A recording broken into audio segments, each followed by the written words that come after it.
नमस्कार दोस्तों, आपका सक्सेस विस्टा क्लासेस चैनल पर बहुत बहुत स्वागत है।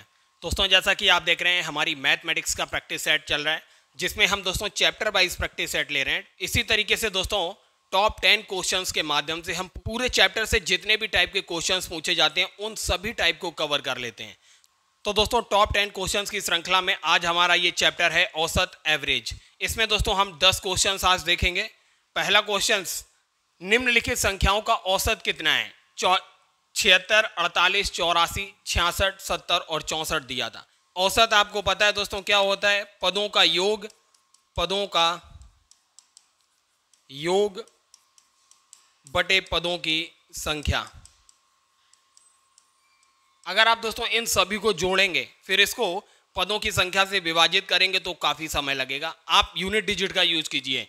देखिए 8 और 6 हो जाएगा 14, 14 में 4 जोड़ेंगे 18, 18 में 6 जोड़ेंगे तो 24, 24 में 4 जोड़ेंगे तो ये हो जाएगा 28, मतलब यूनिट डिजिट 8 आएगा। अब देखिए पदों की संख्या कितनी है? 1, 2, 3, 4, 5, 6। अब 6 को मल्टीप्लाई इन सब में करके देख लीजिए यूनिट डिजिट 8 किस में आ रहा है। इसमें करेंगे 6 दूनी 12, 2 आ रहा है। इसमें करेंगे 8 छंग 48, 8 आ रहा है। इसमें करेंगे 6 तो 6 छंग 36 आ रहा है यूनिट डिजिट। इसमें करेंगे तो 4 आ रहा है। इसका मतलब आपको ये क्वेश्चन सॉल्व नहीं करना था, इसका बी ऑप्शन ही करेक्ट हो जाएगा 68। अब दोस्तों ये क्वेश्चन देखते हैं, प्रथम 100 धनात्मक पूर्णांकों का औसत कितना है? प्रथम n धनात्मक संख्याओं का योग क्या होता है? n गुणा n प्लस 1 बटे 2, ये योग होता है प्रथम n धनात्मक संख्याओं का। तो अगर योग ये है तो औसत क्या हो जाएगा? औसत n गुणा n प्लस 1 बटे 2, और पदों की संख्या n है तो n से विभाजित करेंगे तो n से n कैंसिल होगा तो n प्लस 1 बटे 2 हो जाएगा।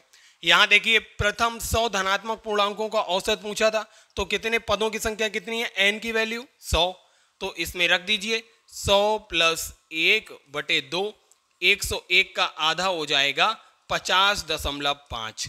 इस तरीके से इसका सी ऑप्शन करेक्ट हो जाएगा। अगला प्रश्न है, प्रथम 10 सम प्राकृतिक संख्याओं का औसत क्या होगा? प्रथम n सम प्राकृतिक संख्याओं का योग क्या होता है? प्रथम n प्राकृतिक संख्याओं का योग होता है n गुणा n प्लस 1। ये जो होता है प्रथम n प्राकृतिक संख्याओं का योग होता है। तो औसत क्या हो जाएगा? पदों का योग जो है n गुणा n प्लस 1, इसे पदों की संख्या n से विभाजित करेंगे तो ये n प्लस 1 आएगा। यहां देखिए प्रथम 10 सम प्राकृतिक संख्याओं का औसत पूछा था तो प्रथम 10 n की वैल्यू 10 हो जाएगी, n की जगह 10 रख दीजिए, इसमें 10 और 1 11 जो होगा प्रथम 10 सम प्राकृतिक संख्याओं का औसत हो जाएगा 11। सी ऑप्शन करेक्ट हो जाएगा। अगला प्रश्न है, 100 से कम सभी विषम संख्याओं का औसत कितना होगा? तो विषम संख्याओं का योग क्या होता है? अगर आप देखेंगे प्रथम n विषम संख्याओं का योग क्या होता है? योग होता है n स्क्वायर। तो औसत क्या हो जाएगा? प्रथम n विषम संख्याओं का n स्क्वायर बटे n हो जाएगा। तो n जो है प्रथम n विषम संख्याओं का औसत हो जाएगा। अब देखिए 100 से कम कितनी विषम संख्याएं होगी? अगर आप 1 से लेके 100 तक लिखेंगे तो 50 जो होंगी सम संख्याएं होंगी और 50 इसमें होंगी विषम संख्याएं होंगी। तो विषम संख्याएं आपको निकालना है तो 50 विषम हो गई, n की वैल्यू की जगह क्या आएगा? 50 रखेंगे तो औसत इसका क्या आएगा? 50 आएगा। डी ऑप्शन करेक्ट हो जाएगा। अगला प्रश्न है दोस्तों, 50 तक की सभी सम प्राकृतिक संख्याओं का औसत क्या होगा? हमने आपको बताया था दोस्तों प्रथम n सम प्राकृतिक संख्याओं का योग क्या होता है? n गुणा n प्लस 1 होता है। तो औसत क्या हो जाएगा? औसत n गुणा n प्लस 1 बटे पदों की संख्या n है तो n से n कैंसिल आउट होगा, n प्लस 1। अब देखिए 50 तक की सम संख्याएं कितनी हो जाएंगी? 1 से 50 तक लिखेंगे तो इसमें 25 जो होंगी वो सम होंगी और 25 जो होंगी वो विषम होंगी। तो हमें सम संख्याएं पता है 25 हैं, तो 25 अगर इसमें रखेंगे तो n की वैल्यू 25 और 1 26 हो जाएगा। तो हमें औसत मिल जाएगा 50 तक की सभी सम प्राकृतिक संख्याओं का। कितना आया? 26 आया। सी ऑप्शन करेक्ट हो जाएगा। 3 के प्रथम 5 गुणकों का औसत कितना होगा? दोस्तों किसी भी संख्या के प्रथम n गुणकों का औसत क्या होता है? अगर आप देखेंगे 3, 6, 9, 12, 15, 18 इस तरीके से चलता जाए अगर, तो आप पूरे में से 3 अगर कॉमन लेंगे तो 1, 2, 3, 4, 5, 6 इस तरीके से बचेगा। ये n प्राकृतिक संख्याएं बचेंगे और n प्राकृतिक संख्याओं का योग आपको पता होता है क्या है? n गुणा n प्लस 1 बटे 2। और ये 3 से मल्टीप्लाई हो रहा है, मतलब जिस नंबर के गुणज पूछे होते हैं उसको आगे मल्टीप्लाई करते हैं। तो ये क्या है? ये तो योग होता है। मान लो किसी भी संख्या कैपिटल n के प्रथम स्मॉल n गुणज का औसत कितना होता है, वो निकालने से पहले आप उसका योग क्या होगा? जिस नंबर के गुणज दिए हुए हैं वो नंबर गुणा जितने गुणज दिए हुए हैं n गुणा n प्लस 1 बटे 2, ये योग है। तो औसत क्या हो जाएगा? औसत हो जाएगा पदों की संख्या से भाग दे देंगे। जो नंबर है जिसके गुणजों का औसत निकालना है वो n गुणा n प्लस 1 बटे 2 अपॉन क्या हो जाएगा? पदों की संख्या स्मॉल n है, n से n कैंसिल आउट हो जाएगा। तो क्या औसत निकल के आएगा? नंबर गुणा जितने गुणज हैं n प्लस 1 बटे 2। अब यहाँ पे रख दीजिए कैपिटल n की वैल्यू यहाँ पे क्या दी हुई है? 3 दी हुई है, 3 के गुणज। तो 3 गुणा कितने गुणज?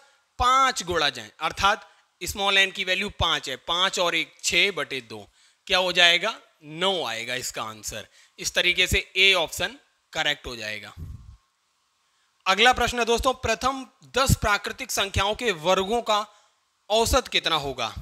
तो दोस्तों प्रथम n प्राकृतिक संख्याओं के वर्गों का योग क्या होता है? वर्गों का योग n गुणा n प्लस 1 गुणा 2n प्लस 1 अपॉन 6, ये हो जाएगा प्रथम n प्राकृतिक संख्याओं के वर्गों का योग।